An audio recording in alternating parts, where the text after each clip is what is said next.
work on your own.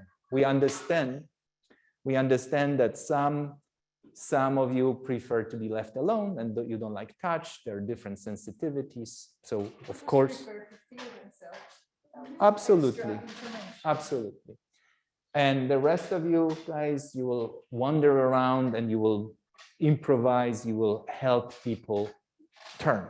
First movement, you're sitting on the front edge of the seat, and we'll do the very basic lesson of turning, something that we do thousands of times every day, and something that influences how we feel, how our spines feel, how we feel in our body, how safe, how much in home you feel.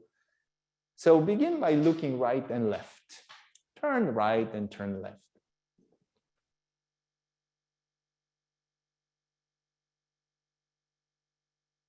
And look a little right, look a little left. And try to make I'm not asking for how far you can turn. Some of you may interpret that you want to see how far you can push. None of that. What is the most comfortable range to the right and to the left? Mm-hmm.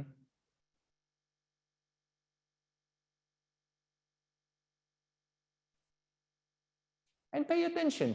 What do you do? What do you do that? Pay attention to what's happening when you're doing this movement. How much of your whole system? You have 206 bones in your body, most likely. Some have an extra one, some have a missing bone. But more or less, you have 206 bones that look right and look left. How many of them you feel are engaged? And only go within the range that feels comfortable to you. Good. Now, memorize the point to the right, memorize the point to the left, because they will change very shortly. Good. And you see, here in this room, I spoke, rest for a moment. You can sit back, you can even slouch back in the chair, whatever you want to do. We spoke about how each one is different. There is no two people here in this room that did this basic movement the same. There are glaring differences. Some people shift the pelvis, some people don't use the pelvis. What do you mean, turn the pelvis? Some people in this room shifted pelvis away from the side of turning. Other people turn toward. And the typical thought might be which one is correct. Yeah? And there's no such thing as which one. Just feel what works, and then I'll bring you through some movements options where you will learn how to move better on your own without idea. Oh, Marek told you that you should shift weight on this side, and you should do this, and you should use your eyes, and you should do whatever. Instead, you want to learn what feels right to you. Now, come back to the front and turn to the right, only to the right. And I just mentioned a moment shifting of the pelvis. Does your pelvis shift? Go back. Nikki says no. Linda says yes.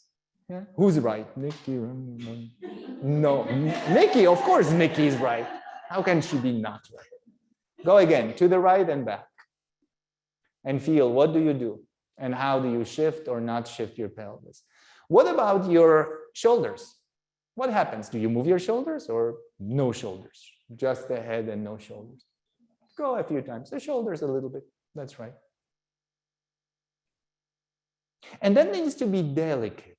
Look, stop for a moment.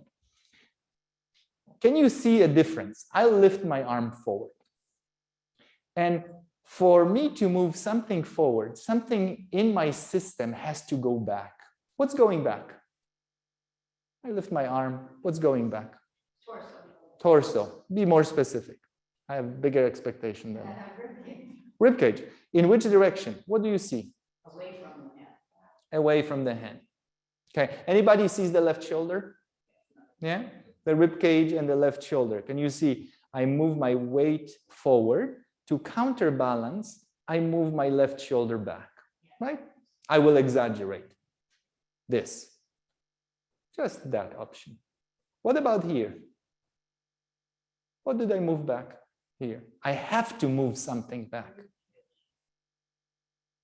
Look, here, clearly, shoulder, right? If you look at this shoulder, actually it doesn't go back if in fact it moves forward a little bit, right? What am I moving back? I have to move back something, because otherwise, if you think this is balancing act, I'm standing here and suddenly I'm bringing arm. If nothing happens, I'm going to fall. So my system has to read and counterbalance. What am I bringing back when I go here? The same hip, right? Good, Jill. Look how my left hip is moving back a little bit.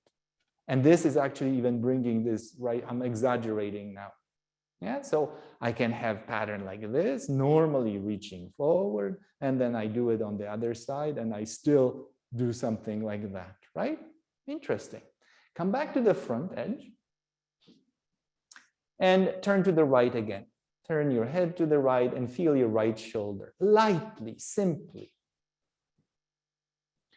And now, teacher, colleagues, please walk around and put your hands on the shoulders, on the shoulder blades, people's shoulder blades, so you can sense, and through your touch, they will feel the motion of your shoulders.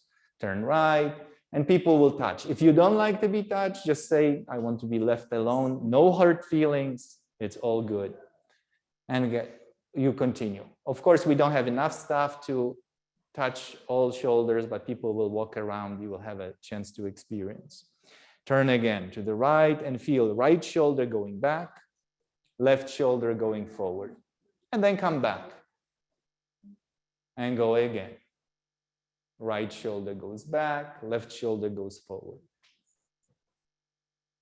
Now, stop for a moment, and we'll do something that we do in the Feldenkrais method very often, called differentiation, meaning moving the head relatively to shoulders in opposition together. Now, go halfway to the right, stay there, and move your shoulders only a little further, and then return them to front. In other words, your right shoulder moves back, left shoulder goes forward, and then left shoulder returns back to neutral, right shoulder back to neutral. Your head remains to the right. You guys continue. So they're moving their shoulders, but not the head. Some teachers may need to hold the head for the person to feel, how can I move my shoulders like a golfer? So the head is stationary and my shoulders can move underneath. See if it's possible for the head to be stationary and shoulders to move. And go back and forth. Right shoulder goes back, left shoulder go forward. And then return. Back and forth, a few motions.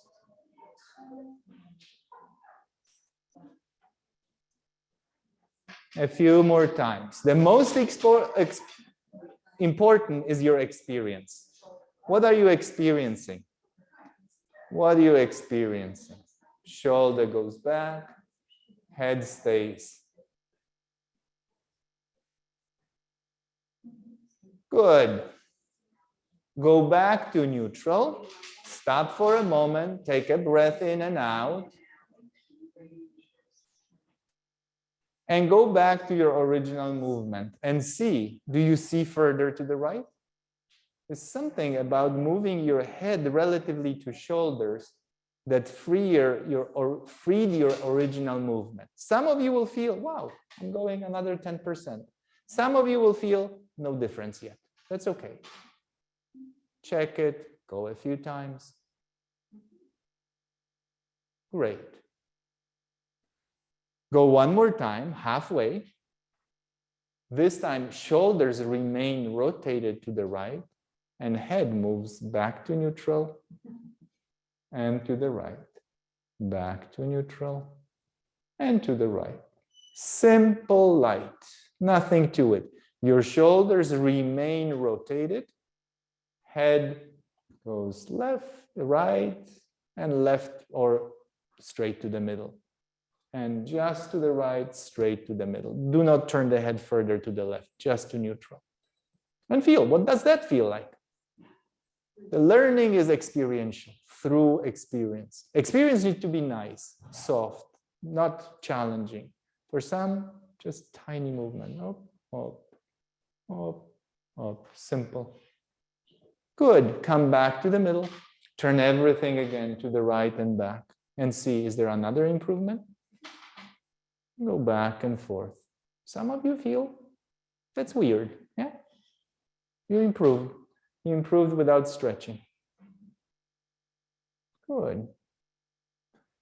Stand up, relax for a moment, walk in place, limber up, shrug your shoulders, do whatever you need to do to interrupt the position, the state. Good. And sit down again. Let's take a notch up in complexity. Your shoulders will move in one direction and head will move in the opposite. Start with your head to the right, just simply.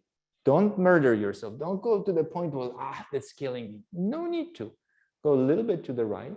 Now, when you're coming back with your head, bring right shoulder back, left shoulder forward. When you're turning the head to the right, bring right shoulder forward, left shoulder back. In other words, your head and your shoulders go in oppositions. What you're doing right now is you're training your brain. You're actually differentiating neurons that are governing movement of the head from neurons that control movements of your shoulders. You're learning to separate them. Shoulders right, head left, shoulders right, head left, head right, shoulders back. Do this a few times. Feel shoulders and head go in opposite direction. And you don't need to do a lot to improve. You're actually training those neurons right from the beginning. That is enough. That is enough. Tiny, tiny movement. And feel, can you do this complex movement with ease? Could you practice gracefulness, home feeling in your body? Not attacking movement, not attacking, just simple, head moving, shoulders moving in opposition. Good, return back to neutral, go back to original movement, turn everything to the right, see what it's like. Better or better?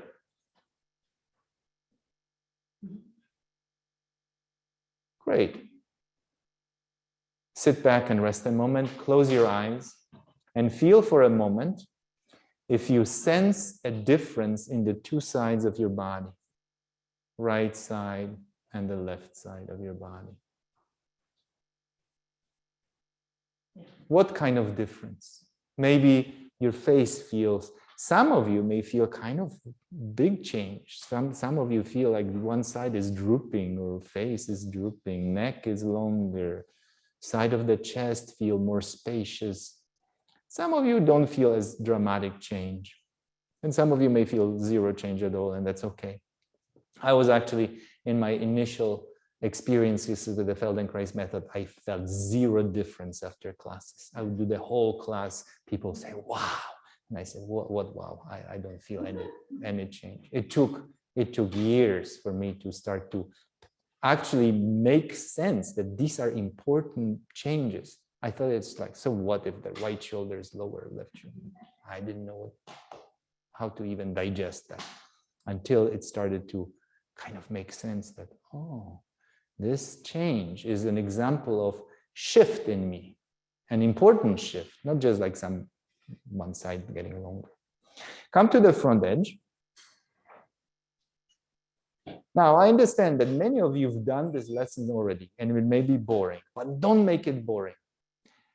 Turn to the right again and pay attention. What do you do with your cervical spine, with the 7 vertebrae of your neck as you're turning right? What do I mean by that? Pay attention to the back of the head. Some of you will do something like this. When you turn the head right, the head will move a little bit backward as if to go to the opposite shoulder blade. Others may actually feel the back of the head going together to the right, kind of side bending. Others may feel like on horizon. It doesn't, your chin doesn't go up, your nose doesn't go up as you turn right, your nose doesn't go down as you turn right, your nose stays on the horizon. Feel, what do you do when you turn right?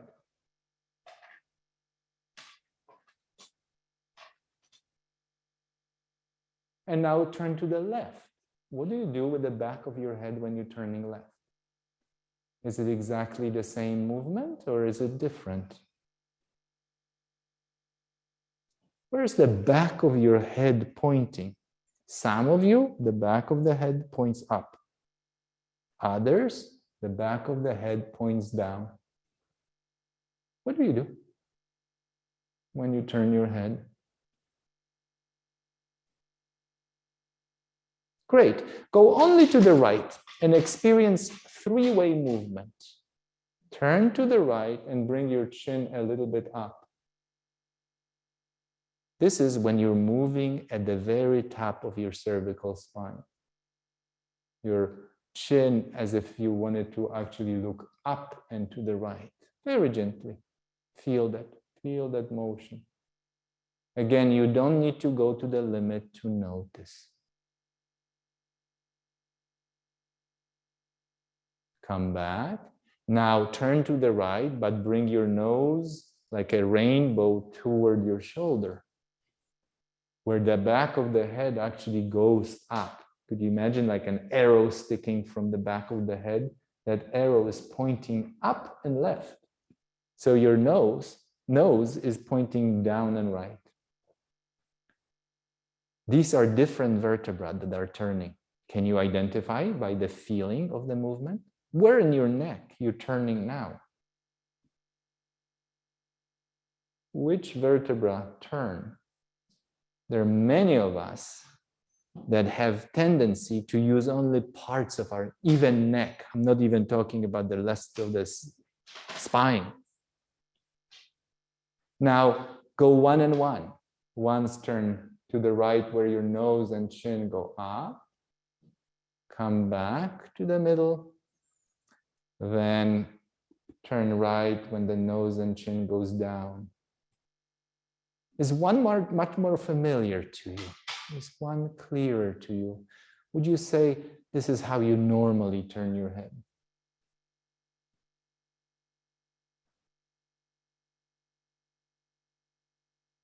Good. And then stop and rest. Sit back again, relax. We'll do one more differentiation with guys touching the knees, okay? We'll activate the pelvis. But rest a moment.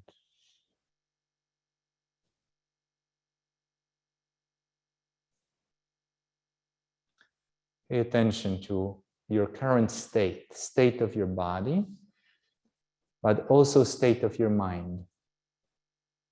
Meaning, what kind of feelings you have, what kind of thinking is happening right now. Sometimes we have rush of thoughts, one after another. We have the busy dialogue in our heads. Sometimes it's quiet. Same thing for feelings. Sometimes they're very intense, and sometimes it's more quiet.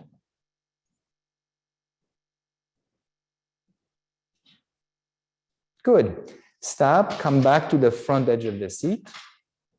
Now we'll activate your pelvis, Nikki. You will turn your head to the right again, and as you're turning the head to the right, bring your left knee forward.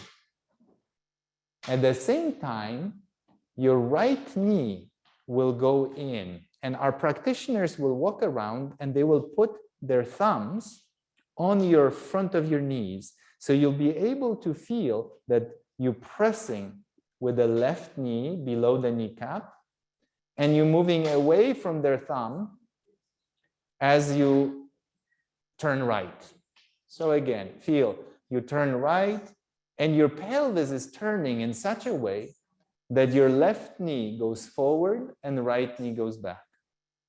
And then come back.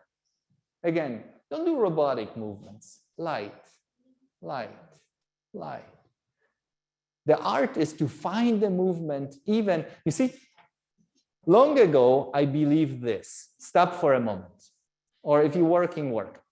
Long ago, I believed this.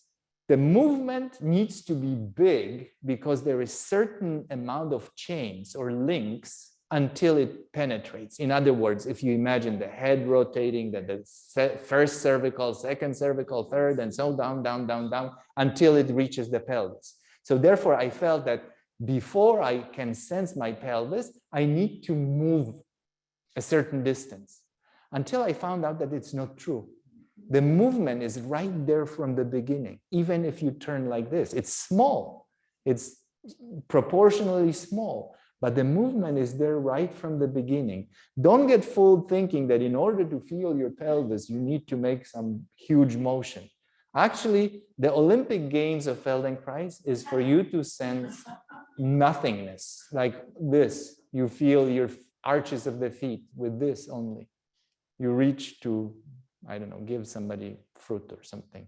You reach to shake your hand and you sense. You do something like this. You raise somebody's head and feel what's happening through the whole system when you just do this. What would be the experience of my patient or client if I'm organized like this, comparing to I'll exclude my pelvis and I lift their head like that? Would you like that lesson? Would you like this to be your head and me moving you? Oh, look how nicely you're moving. Oh, look how nicely you're moving.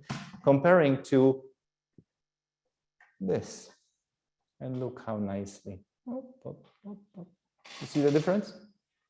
All right. So when we practice, smaller is better, truly better, like tiny. You're turning your head right and feel left knee goes back, right knee goes back, left knee goes forward. In a moment, you know what we'll do. Differentiate, right? We'll do the opposite. So your brain will scramble and unscramble the movement. Go back and forth.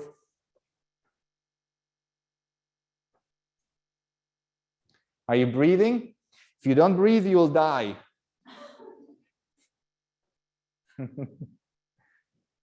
Simple. Usually, exhale, test how it feels like to exhale while you're doing inhale as you're coming back.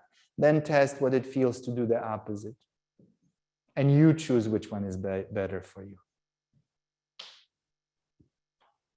Good. Stop for a moment. And now we'll do a difficult movement. We'll do the opposite. So first, turn your head to the right. Don't do anything with your knees and pelvis. As you're returning your head back, bring the right hip back, left hip forward. When you're returning your pelvis, you turn your head right. In other words, you're differentiating neurons that control movement of your neck from the neurons that control your pelvis and hips. And guys, maybe push a little bit and not push, but guide people, because that can be tricky for some. You can apply pressure on the right knee as they're coming back and apply pressure on the left knee as they're turning right. And feel for yourself, where is that differentiation? This is so rich. Do you move your shoulders with your pelvis or with your head? Pay attention. What do you do? Because there are both possibilities. You turn right and you move your pelvis in opposition. After all, this is a movement of walking. When we walk, the pelvis and shoulders and head move in opposition. Back and forth. Back and forth.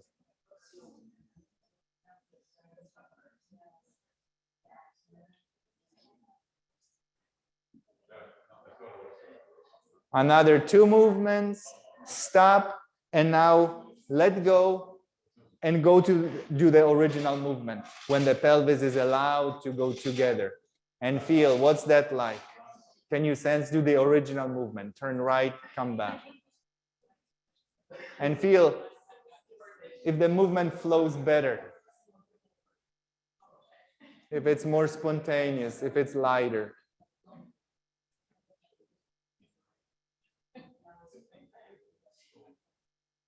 Very nice. And then stop. Lean forward, stand up. Pay attention to your posture in standing, how you stand on your right leg comparing to left. So Marion, you will have a challenge to do a lesson that will balance them a little bit, okay? Because otherwise they will feel like Picasso picture a little bit, a little different between sides. Notice, do you feel difference between the two sides? Right, left, standing. And then in standing, look right, come back, look right and come back. Feel how you're shifting weight. Even Nikki is turning her pelvis now. Yeah. Feel how idiotic it would be not to move the pelvis. Fix it. Don't move your shoulders. Don't move your chest. Turn right. Which is not idiotic, of course. But can you feel how restricted that is? When you don't allow movement to flow? That's something unique about the Feldenkrais. We don't, a lot of patients and clients of ours come to us and say, what should I do to get rid of my neck pain, back pain, plantar fasciitis, hip joint? What should I do to get rid of my back pain? What we work is actually, what should you let go of? Where should you stop what you're doing? And you don't even, if you're not aware. For those of you who feel your range of movement increase, you're becoming aware what you were doing to limit yourself. Like right now, you're not restricting the movement. That's why the head turns further to the right than at the beginning of the session. It's not that you're doing more, you're resisting less. Good. Walk around the room, and next in our program is a raffle. But before the raffle, I'd like to introduce two of our admin staff that you probably met already. So Ali and Wallace. Come on, Ali and Wallace, come over. I wanted to formally introduce our A team. Would you like to say something? No? I feel like I know almost everyone here is just talking, emails, bothering them. These are brilliant people behind the scenes, and they're our first point of contact, our faces of our, these are people who are dedicated to helping others be better and get better. So Wallace, you're going to help with the raffle, right? Yes. So Ali, don't go yet. You will do the electronic version, and Ali will do the drawing of from the vase, right? Okay, so there are three. Do I have it right? Let me just consult with my notes. Wallace, help me out here. Yes. 3 prizes. 3 prizes. The first prize is an individual lesson, functional integration lesson with our staff practitioners, with Marion and with Janet. Second prize will be access to one of our special focus courses. These are the courses that I teach. These are the 5 session courses, 5 90-minute session courses. The next one I'm teaching is in October 24th. It will be about knees. It's called Outstanding Knees. And if you're not interested in knees and you win this prize, you can use it on any other of courses. Like we have course on neck, we have course on feet, we can have course, what other courses? Hips, shoulders, and there will be many more courses. And the third prize we'll draw now today will be an awareness to movement class, either online or you come here in person. So the first prize, functional integration. Ali, and you check your tickets. This is only for people who came here. Sorry, web. Sorry, internet. We'll have something for you, but we already had one open house, which was virtual only. So the winner is 305768. 305. There is silence. 305. Nikki! Nikki, all right. And you will have the individual session where you can work on getting your pelvis to move. Super. Second prize is, this is for the special focus course, right? Okay. Draw it. The winning number is 305726. All right, Michael. And the third prize, attendance to our class, one of the classes that we teach either online or in person. The number is 305729. all right. Yeah, okay. Now, two prizes for the web people. These are two classes, individual classes. Wallace has a different technique, right? Yes. You have the So. This is just online. Oh, just online. just the online. Just online. So. You'll generate. You will instruct how. I would say now is a great time to take a little snack or something, a restroom, and then we'll set up the room for the class on the floor that Marion will teach. So Phyllis Rubenstein online have won our awareness through movement class. You can attend it to this class online or come in person if you're in New York. And the second one, number Angelique. Oh, Angelique Hogarth. Yes. And we'll send you online, we'll send you email with those prizes. So congratulations to the winners. And we're going to have the second class in a moment. So people online, please hold. We'll start probably in 5 minutes.